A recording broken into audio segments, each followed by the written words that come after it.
주옵소서. 감사드리며 예수님 이름으로 기도드리옵나이다. 아멘. 오늘 본문 말씀, 이제 일어나 걸으라는 제목으로 말씀을 나누도록 하겠습니다. 오늘 본문 1절에 보면요, 그 후에 유대인의 명절이 되어 예수께서 예루살렘에 올라가셨다, 그렇게 본문이 시작되고 있습니다. 여러분, 그냥 본문을 시작해도 될 텐데요, 그 후에라는 말을 여기에 넣었다는 것은요, 그 앞에 있었던 내용과 오늘 본문이 연결되어 있음을 표기하기 위해서 사도 요한이 여기에 일부러 기록하고 있는 것입니다. 그러면 여러분, 그 앞에 있는 오늘 본문 전반부에 어떤 일이 있었나요? 지난주에 보니까 예수님이 예루살렘에 계시다가 사마리아를 거쳐서 그 고향 땅 백성들이 환영하지 않는 걸 아시면서도 그들을 사랑하여 찾아가셔서 그들에게 이제 말씀을 전해주시고, 또 그 가운데 왕의 신하를 만나 병들어 죽어가는 그 아들을 고쳐주셨던 그 이야기가 기록되어 있었습니다. 그러니까 예수님의 발걸음 한 걸음 한 걸음이 사랑이요, 또 생명이요, 구원이심을 보여주고 계셨다는 거예요. 그런데 그것을 저 북쪽 갈릴리에서 행하셨습니다. 그런데 오늘 본문 보니까 그 일이 있은 다음에 예수님이 유대인의 명절을 맞아서 다시 예루살렘으로 오셨다 하는 거예요. 여러분, 이것은 우리가 가만 보면요, 그 예수님의 행로가 참으로 은혜로움을 우리가 곰곰이 생각해 보면 알 수 있습니다. 왜 그러냐면, 여러분은 그냥 갈릴리, 가나, 가버나움 이러니까 그냥 그게 어딘지 잘 모르시지만, 이스라엘의 지도를 보면요, 이게 굉장히 예수님이 정말 한 영혼이라도 더 은혜를 끼치기 위해 얼마나 수고하시는가를 우리가 볼 수 있어요. 여러분, 예수님이 지금 오늘 본문 보면 다시 예루살렘에 가셨다 그러잖아요. 이스라엘 지도는 이렇게 정사각형 형태로 되어 있습니다. 근데 예루살렘은 이 밑에 있어요. 그러니까 우리나라로 치면 저기 울산쯤, 부산쯤 거기에 있다고 생각하면, 갈릴리 가버나움은요, 이 북쪽에 있습니다. 근데 여러분 가만 보세요. 2장에서 보면 예수님이 니고데모를 만날 때 이 예루살렘에 계셨단 말이에요. 그리고 이 갈릴리에 가시기 위해 사마리아를 통과해서 가버나움에 가셨다, 또 그 다음에 가나에 가셨다, 이 북쪽에서 사역을 하세요. 그리고는 또 오늘 어떤 한 사람을 만나기 위해 또 남쪽으로 부지런히 내려오고 계신다는 말이에요. 여러분, 이 예수님이 왜 그렇게 부지런히 바쁘게 다니셔야 했을까요? 왜 그러셨을까요? 여러분, 우리도 오늘날 보면 굉장히 바쁘게 하루하루를 살아가시죠? 여러분, 아이들도 보면 그렇더라고요.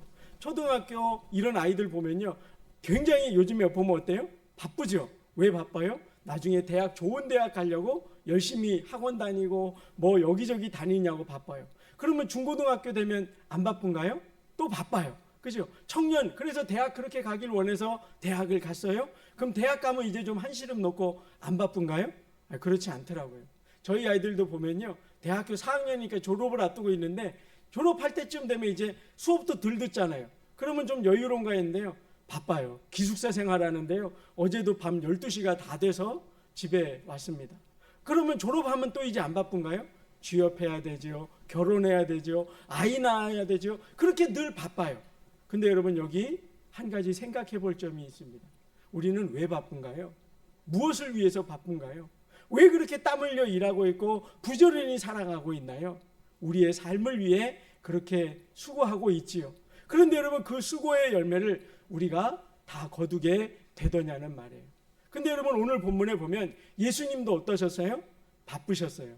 제가 좀 전에 말씀드린 것처럼 저 북쪽 나사렛에 계시다가 예루살렘으로, 사마리아를 거쳐 또 가버나움으로, 가나로, 또 예루살렘으로 부지런히 다니고 계세요. 근데 예수님은 왜 그렇게 바쁘게 부지런히 수고하고 일하셨지요? 이유가 뭡니까? 돈을 벌기 위해서였나요? 명예를 얻기 위해서였나요? 그게 아니셨다는 거예요. 사람들이 주목해보지 않는 그 연약한 한 사람을 만나서 그에게 믿음을 주시고 그에게 하나님의 권세를 허락하셔서 생명을 솟게 하시고 그로 하여금 하나님을 만나도록 하기 위해서 그렇게 하셨다는 거예요. 여러분, 사마리아에서 만났던 그 여인, 성경에 이름이 기록되었었나요? 기록되지 않았나요? 기록되어 있지 않았어요. 왕의 신하를 만나셨어요. 그 아들을 고쳐주셨어요. 이름이 기록되었습니까? 기록되지 않았습니까? 기록되지 않았어요. 오늘 본문에도 보면 38년 된 병자를 만나주세요. 그의 이름이 기록됐나요? 기록되지 않았나요? 등장하지 않습니다. 이유가 뭘까요? 예수님이 소외당한 사람들이 주목하지 않는 사람들, 고통 가운데 있지만 누구에게도 의지할 것 없는 바로 그 사람, 예수님은 그 사람을 한 사람도 놓치지 않기를 원하셨다는 거예요. 여러분, 오늘 본문을 시작하면서 그 예수님의 성실하심, 그 사랑의 손길을 우리가 볼 수 있기를 바랍니다. 왜요? 그 예수님이 오늘도 이 자리에 우리와 함께 하셔서 우리를 만나주시기 때문입니다. 세상 사람들은요, 권세 있는 사람, 돈 있는 사람, 지위가 높은 사람을 만나기를 좋아해요. 그런 사람과 연관을 맺기를 더 좋아합니다. 그런데 여러분, 예수님은 어떠셨다는 거예요? 그런 사람은 찾아가서 만난 적이 단 한 번도 없습니다. 앞에 요한복음 2장에 보면 니고데모를 만나 주신 적이 있어요. 그런데 그 니고데모는 예수님이 찾아갔습니까? 그가 예수님을 찾아왔습니까? 그가 예수님을 찾아왔다는 말이에요. 예수님을 찾아오는 사람은 예수님이 외면한 적이 없으시지만 예수님이 힘써서 찾아가신 분들은 모두 다 소외당하고 힘없고 연약한 자들이었다는 거예요. 그래서 여러분, 오늘도 우리는 그 예수님 만날 자격이 있다는 거예요. 여러분, 우리가 어떠한 형편에 있든지 우리가 주님 앞에 우리의 손을 내밀면, 우리가 주의 이름을 부르면, 그러면 우리 예수님은 여러분을 외면치 않으실 것입니다. 그 주님을 여러분 꼭 만나시기를 바랍니다. 그래서 여러분, 히브리서에 보시면 그 유명한 말씀이 있지 않습니까? 믿음이 없이는 기쁘시게 못하나니 하나님께 나아가는 자는 반드시 뭐요? 그가 계신 것과 또한 그가 자기를 찾는 자들에게 상 주시는 이심을 믿어야 할지니라. 아멘. 여러분, 아멘이시죠? 예? 오늘 여러분 저하고 눈도장 찍으려고 안 오면 제 아내가 전화하니까 부담스러워서 그래서 오신 것 아니죠? 하나님 만나러 오셨죠? 그 예수님 꼭 만나셔야 된다는 거예요. 그분을 만나서 우리의 영혼이 깨이는 기쁨, 우리의 필요가 채워지는 기쁨, 우리의 삶을 돌보시는 그 주님의 그 섭리, 그 하나님의 성실하심, 그 하나님을 만나실 수 있기를 바랍니다. 근데 여러분, 오늘 본문 보면 안타까운 내용이 계속 이어지는 걸 봅니다. 예수님께서 그렇게 예루살렘에 올라가셨는데 그때가 유대인의 명절이었다고 기록합니다. 이게 명절이니까 어느 날인지, 근데 구체적으로 무슨 날인지는 말씀하지 않으셔서 어떤 날인지는 모르겠어요. 그래서 학자들이 누구는 유월절이라 하고 누구는 오순절 7.7절이라고 말합니다. 근데 여러분, 이 두 날은요, 이 장막절하고 더불어서 유대인의 3대 절기로서 가장 사람들이 기뻐하고 즐거워하는, 흥겨워하는 그런 명절입니다. 그래서 예루살렘 성전에 모든 사람이 올라오고요, 하나님 앞에 제사하는 것을 기쁘게 여기고 시끌벅적하고 축제처럼 그렇게 일주일 동안이나 하나님 앞에 나아가는 그런 명절이었습니다. 모두가 즐거워하는 날이란 말이에요. 그런데 여러분, 여기 보면 사람들이 주목하지 않고 사람들이 기뻐하는 것에 섞이지 못하고 오히려 신음과 한숨 속에 있는 한 사람에게 예수님이 찾아가시는 그 내용이 나오게 됩니다. 자, 2절 3절 제가 읽어볼게요. 예루살렘에 있는 양문 곁에 히브리 말로 베데스다라 하는 못이 있는데 거기 행각 5이 있고 그 안에 많은 병자, 맹인, 다리 저는 사람, 혈기 마른 사람들이 누워 있었다. 여러분, 지금 이 명절이라 그랬잖아요. 즐겁고 흥겨운 날이라 그랬잖아요. 그런데 여러분, 장면이 확 바뀌어서 여기에 지금 베데스다 연못 근처를 지금 설명하고 있어요. 여기 있는 사람들은 명절을 맞았지만 기뻐할 수 있을까요? 없을까요? 그렇지 못했을 거예요. 오랜 동안 병들어서 의원들을 찾아가 봐도 의원들이 고쳐주지 못하고 누구도 나를 도와줄 사람이 없는 그 현실 속에 신음하고 고통당하고 한숨 짓고 있는 그 사람들이 모여있는 바로 그 장소. 근데 여러분, 아이러니하게 그 베데스다라는 이름의 뜻이 뭐냐면요, 여러분, 베데스다라는 말이 두 단어가 합쳐진 거거든요. 벳 플러스 헤세드입니다. 여러분, 벳이라는 말은요, 집이라는 뜻이고요, 헤세드는요, 구약 성경에서 가장 중요한 단어인 은혜, 자비, 긍휼이라는 뜻이에요. 하나님이 어떤 분이신가 설명할 때 늘 표현하는 말이 우리 하나님이 은혜로우시다, 바로 헤세드라고 표현한단 말이에요. 그래서 여기 나오는 이 베데스다라는 그 명칭이 뭐냐면요, 은혜의 집, 자비의 집, 하나님의 긍휼이 있는 집, 그런 뜻이란 말이에요. 근데 여러분 생각해 보세요. 지금 그곳에 은혜 받은 사람들이 있다고요? 병자들이 있다고요? 병자들이 있어요. 여러분 기쁨을 누리는 사람들이 있다고요? 슬픔을 가진 사람들이 있다고요? 슬픔 가진 사람들. 여러분 이게 얼마나 큰 역설입니까? 얼마나 여러분 우리의 마음을 답답하게 만듭니까? 근데 여러분 제가 이 본문을 읽을 때 한 가지 떠오르는 게 있습니다. 예수가 없는 교회가 바로 이런 모습이 아닐까. 여러분 예수님이 임하시면 생명의 역사가 있잖아요. 예수님이 오시면 우리 마음에 치유의 역사가 있잖아요. 근데 예수님이 빠지니까 이 성전이지만 생명의 근원 대신 예수님이 안 계신 바로 그 베데스다는 더 이상 은혜가 없는 거예요. 긍휼이 없는 거예요. 자비가 없는 거예요. 그곳에는 슬픔과 한숨과 절망만이 있었다는 것이에요. 그래서 사람들이 그저 그곳에 물이 동할 때 한 명이라도 거기 들어가면 낫는다는 소문이 있으니까 성경에 보면 실제로 나았다는 얘기는 안 나와요. 그저 소문만 있었다는 거예요. 그러니까 병자들이 지푸라기라도 잡는 심정으로 거기에 가서 내가 물이 동할 때 한번 들어가 봐야지 그러고 거기에 모여 있다는 거예요. 세상에 아무런 소망이 없어서 그곳에 가서 그것이라도 의지하려고 거기 가 있단 말이에요. 그런데 여러분 실제 나은 사람이 있다고요? 없다고요?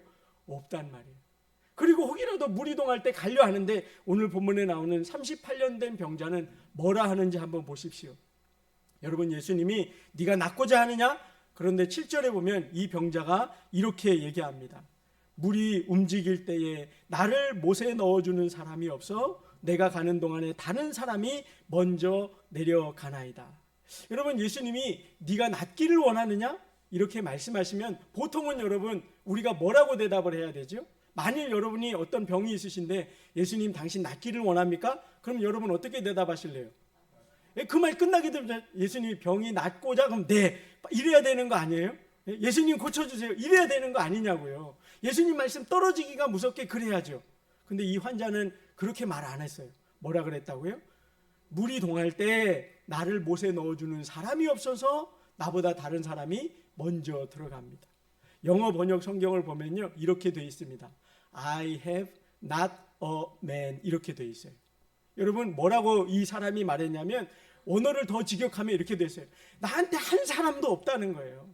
나를 주목해주고 나를 도와주고 나를 저 물에 넣어줄 사람이 한 명도 없는 것. 여러분 이 말 속에 뭐가 느껴지시죠? 이 사람의 원망, 이 사람의 한숨, 이 사람의 절망, 이 사람의 실패에 대한 그 안타까운 마음이 거기에 있지 않냔 말이에요. 예수님이 고쳐주려 지금 오셨는데 그 예수님의 손을 붙들 생각이 아니라 지난날 생각해 보니까 내가 얼마나 힘든 과거를 거쳐왔는지 I have not a man. 여러분 무슨 말이에요? 내 가족도 내 친구도 나를 다 버렸다는 얘기예요. 그러니까 한 명도 남아있지 않는 거죠. 여러분 이 사람이 얼마나 절망 가운데 있었겠습니까? 이 사람이 얼마나 슬픔 가운데 있었겠습니까? 내 마음을 알아주는 사람도 없고 내 손을 붙잡아 줄 사람도 없었다는 거예요. 그런데 여러분 우리 주님은 어땠어요? 그 이름도 밝혀지지 않은 그 사람을 만나러 가셨다는 거예요.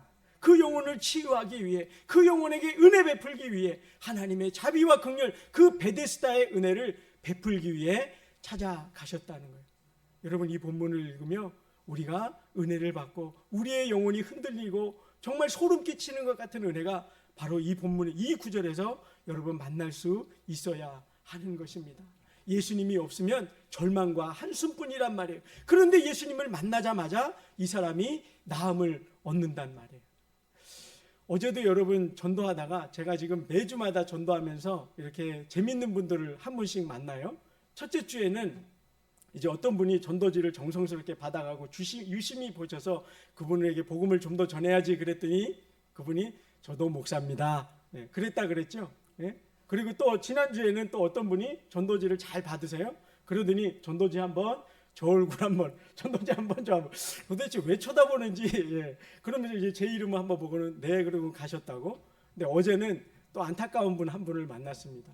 이제 어제는 어떤 분을 만났냐면 이제 신민숙 권사님이 이제 차를 드리니까 여기 앞에서 저 뭐 옆에서는 이제 전도지 드리고 예수님 믿으세요 한마디 하고 스쳐 지나가는데 요 교회 바로 앞에서는 이제 차를 타 드리거든요. 근데 어떤 분이 거기 와서 차를 드시면 그동안은 붙잡고 얘기할 수 있잖아요. 그래서 얘기를 건네는 거예요. 혹시 교회 다녀보셨어요? 예수님 믿으세요? 그랬더니 어떤 여자분 한 분이 그러는 거예요. 전에 다녔다는 거예요. 전에. 그래서 아니 근데 왜 지금은 안 다니세요? 우리 교회 여기 위에 있는데 우리 교회 한번 오세요. 그랬더니 이분이 뭐라 그러시냐면 그분이 그러시는 거예요. 교회에서 상처를 받아서 내가 교회를 떠났노라고 그러는 거예요. 그 교회를 나갔었는데 어떤 사람들 때문에 내가 교회를 더 이상 다닐 수 없게 됐다고 그 얘기를 하는 거예요. 근데 여러분 사실은 예전에 제가 그 말을 듣는 순간에 예전에 어떤 분 이렇게 길거리 노방전도 하다가 만났던 여자분 생각이 나더라고요. 그때 만났던 그분이 그런 말을 한 적이 있거든요. 자기가 유산을 이렇게 하셨었대요. 근데 교회에서 권사님들이 그러시더랍니다. 집사님 얼마나 힘드시냐고. 그런데 그냥 그 집사님은 이제 그 유산 때문에 마음 아프고 슬프고 고통당한 것 우리 함께 기도합시다. 같이 울어주고 손 붙잡고 이런 거를 원했는데 그 권사님이 어떤 분들이 오시더니 그러는 거예요. 하나님이 더 좋은 믿음 주실라 그래. 그 고난을 통해서 더 큰 믿음이 자라가는 거야. 이렇게 말씀들을 하시더라는 거예요. 그래서 전혀 위로가 안 되더래요. 그런데 그 권사님들이 이제 이렇게 어디 옆으로 가셨는데 자기가 지나다가 우연히 들었는데 그 소위 뒷담화라고 그러죠. 아무개 집사 또 유산했대. 또 유산했대. 그 말 때문에 상처가 돼서 교회를 떠났노라고. 그런 분을 제가 예전에 만난 적이 있거든요. 그게 떠오르더란 말이에요. 여러분 예수님 없는 교회가 그런 교회 아니냐는 말이에요. 상처만 있고 좌절만 있고 실망만 있고. 여러분 우리 교회는 예수님 계신 건 맞습니까? 예수님이 계셔서 정말 예수님 만나는 기쁨이 있고 감격이 있고 내 영혼이 치유를 받고 그러한 교회를 이루어야 되지 않겠냐는 말이에요. 여러분 오늘도 우리가 예배하러 주님 앞에 와서 예배 전에 여러분 잠깐 기도하시잖아요. 그죠? 그때 여러분 뭘 기도하시죠? 여러분 무엇보다 기도해야 되는 게 뭐냐면요. 두 가지입니다. 하나는 예수님 만나는 감격이 있기를 기도하셔야 되는 거예요.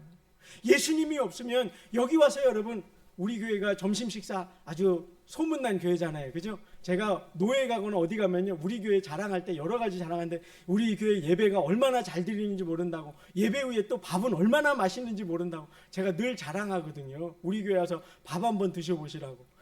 여러분 근데 여러분 와서 예수님 못 만나고 식사만 잘하고 가시고 세 그릇 네 그릇 드시면 여러분 뭐 하겠어요? 우리의 육신의 필요만 채우고 우리의 겉만 번지르르 해주면 그게 여러분 무슨 예배가 되겠냐는 말이에요. 여러분 오늘 본문에 나오는 베데스다가 그랬단 말이에요. 이름은 하나님의 자비의 집, 은혜의 집, 긍휼의 집인데 누구도 거들떠보지 않고 그곳에 하나님의 사랑이 없는 그 빈 껍데기였다는 말이에요. 우리 교회는 이와 같으면 안 되겠습니다. 정말 예수님이 계시고 예수님 만나는 감격이 있고 그분이 우리에게 사랑의 음성을 주시고 우리의 영혼을 소성케 하시는 그 즐거움을 경험할 수 있는 그런 교회를 이루어야 한다는 것입니다. 그래서 여러분 교회에 오시면 꼭 그 기도를 드려주시길 바라요. 하나님 우리가 오늘도 예배할 때 예수님 만나는 감격을 회복하게 해주십시오.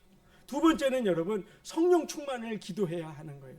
내가 내 소원을 아뢰기 전에 여러분 세상의 것 많이 얻으면 뭐합니까? 그건 다 결국은 배설물이 되거나 사라질 것들 아니냔 말이에요.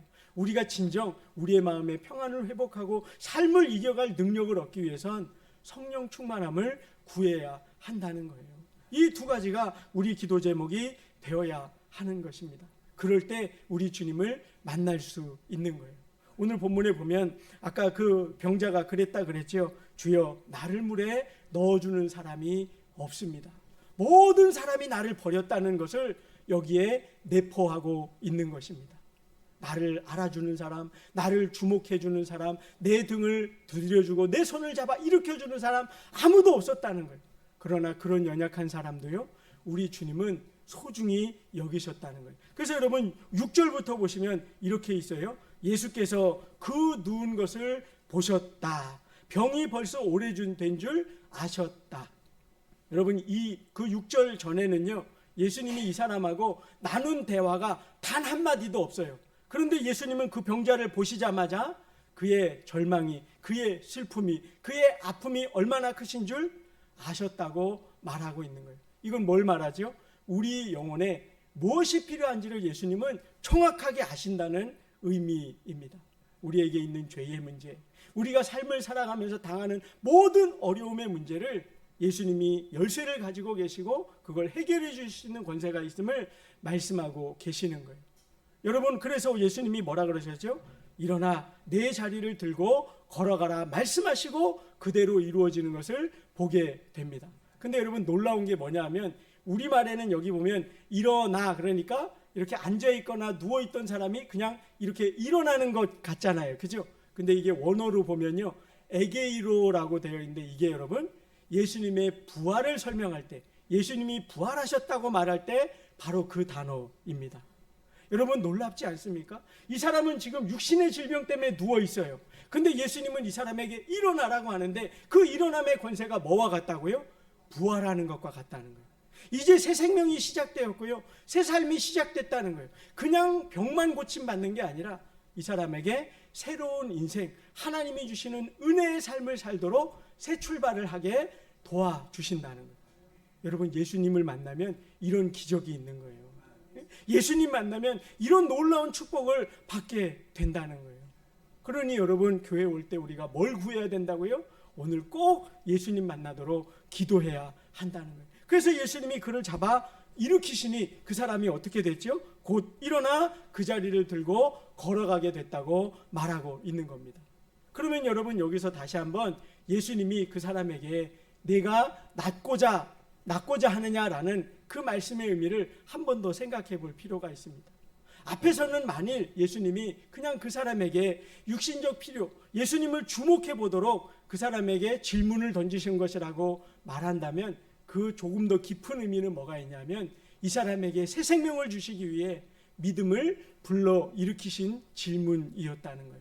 여러분, 이 사람에게 단순히 그냥 네 육신의 병이 낫기를 원하느냐 그렇게 해서 고쳐주신 게 아니라, 앞서서 왕의 신하의 아들은 그렇게 고쳐주셨죠.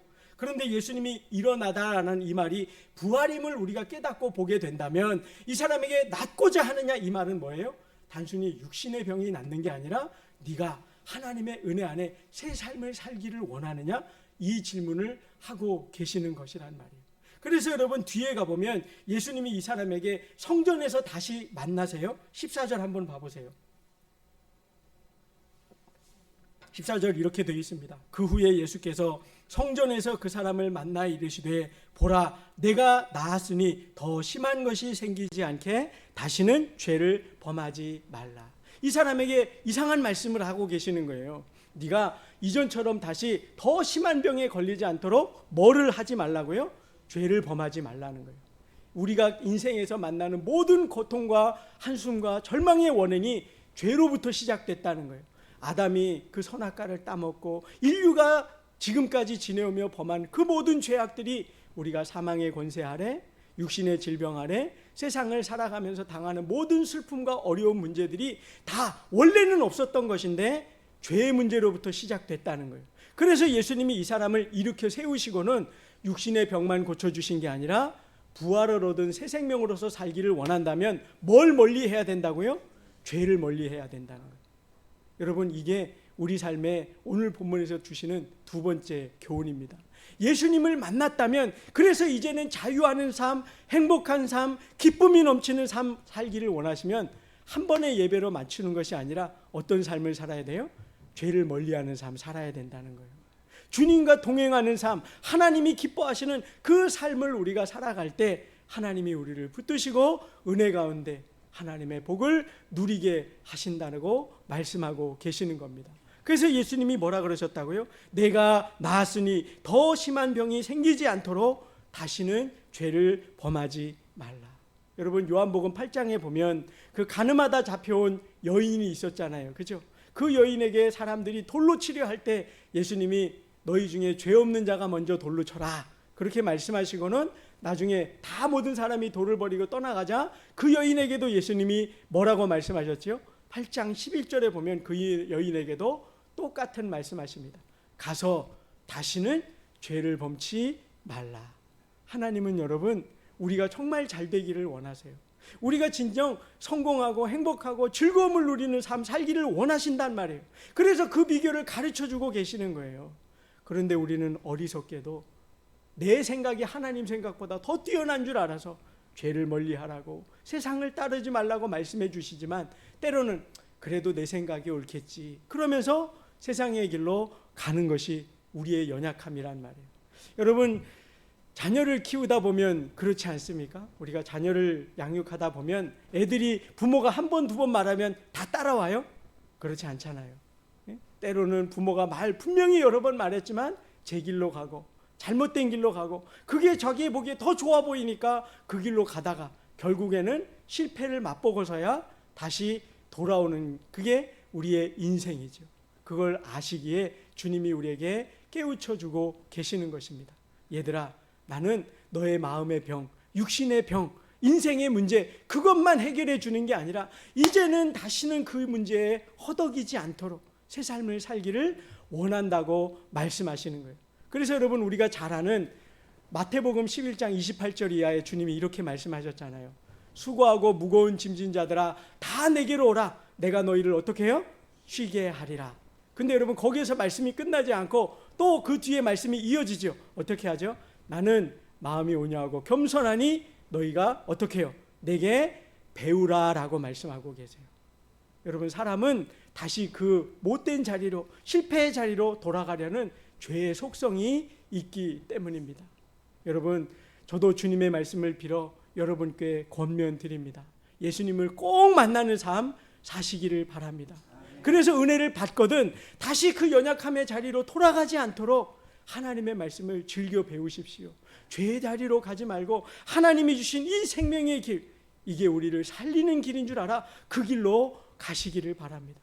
그러면 다시는 절망과 실패를 경험치 아니하고 우리 주님이 주시는 그 복된 삶을 사실 수 있게 될 겁니다.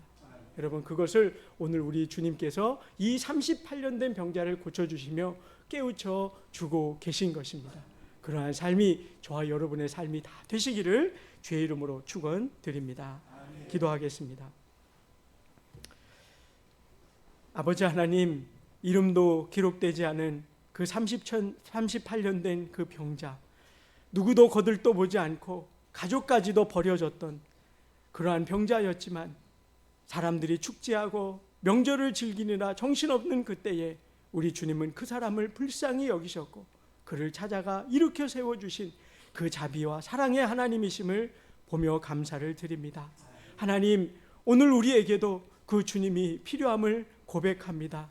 주님, 우리 성도들 만나주셔서 육신의 연약함을 주 예수 그리스도의 이름으로 낫게 하여 주시옵소서. 우리 마음의 한숨과 절망, 슬픔과 어려움을 주님 아시오니 우리 주 예수 그리스도를 만남으로 해결함 받게 도와주시옵소서.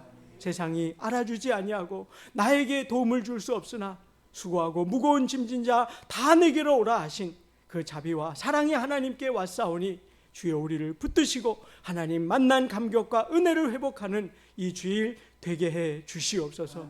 이제 그리고 그 은혜를 받았은즉 우리가 이제는 다시는 그 연약함에 빠지지 아니하도록 아버지여 죄를 멀리하고 의와 거룩과 생명의 길 가기를 간절히 소원합니다. 우리의 의지 연약하오니 믿음으로 굳게 하시고 성령으로 충만케 하사 하나님 기뻐하시는 승리의 길 갈 수 있도록 도와주시옵소서. 사랑하는 성도들을 축복합니다. 늘 믿음으로 승리하여 하나님의 복받기에 부족함이 없는 삶 되게 하여 주시옵소서. 악인과 죄인과 오만한 자는 결국 바람에 나는 겨와 같겠지만 여호와를 사랑하여 그 말씀을 묵상하며 의의 길로 가는 자는 하나님의 은혜의 복을 받겠다 말씀하셨으니 하나님, 우리의 모든 삶이 늘 그와 같아서 세상에 빛이 되고 사랑의 통로가 되고 은혜를 보일 수 있는 삶 되게 하여 주시옵소서. 감사드리며 예수님 이름으로 기도드리옵나이다. 아멘. 우리 다 같이 일어서서 찬송가 391장 찬양 드리겠습니다.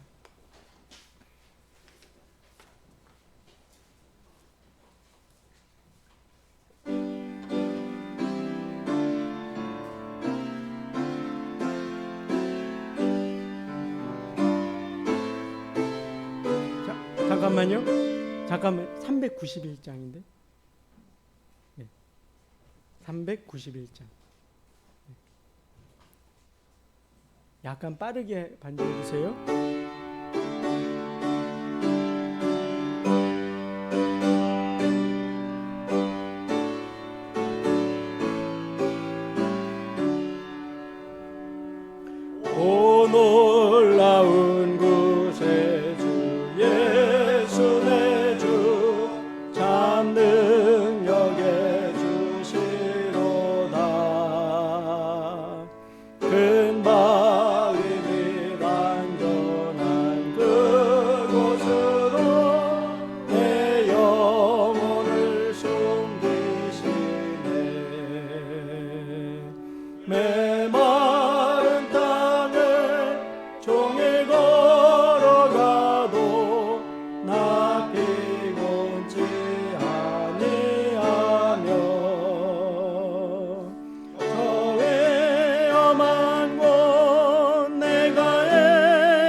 증량 못할 은혜로 채우시며 늘 성령에 감화주사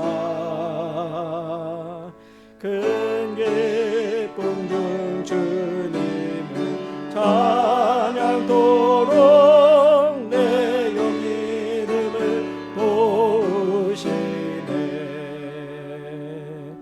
메마른 땅을 종일 걸어가도 나 피곤치 아니하며 저 위험한 곳 내가 애를 떼면 큰 바위에 숨기시고 주 손으로 덮으시네. 주 예수님 공중에 임하실 때 나 일어나 맞이하리. 그 구원의 은총을 노래하리. 저 천군과 천사 함께 메마른 땅을 종일 걸어가도 나 피곤치 아니하며 저 위험한 곳 내가 애를 떼면 큰 바위에 숨기시고 주 손으로 덮으시네. 지금은 우리 주 예수 그리스도의 은혜와 하나님의 그 크신 사랑하심과 성령님의 교통하심과 충만케 하심이 예수님을 구하며 예수님을 만나고 예수님과 동행하기를 소원하는 사랑하는 우리 모든 성도들의 머리 위에 저들의 삶의 자리 위에 지금부터 영원히 함께 계시기를 축원하옵나이다. 아멘.